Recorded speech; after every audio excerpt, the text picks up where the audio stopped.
घासी बाबा दुनिया में नाम कमाए हैं। पूजा परे तुर घर घर बाबा सत्य के झंडा उड़ाए हैं।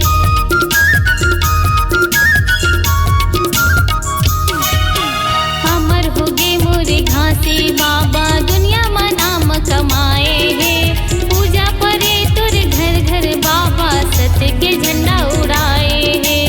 पूजा परे तुर घर घर बाबा सत्य के झंडा उड़ाए हैं। तुरे नाम बाबा हो सकती है, तुरे नाम बाबा हो सकती है।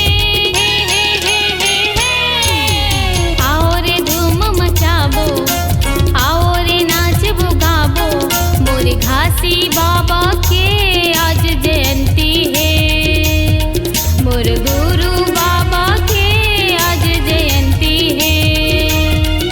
आज मेला सजे है, ढोल डीजे बजे है। आज मेला सजे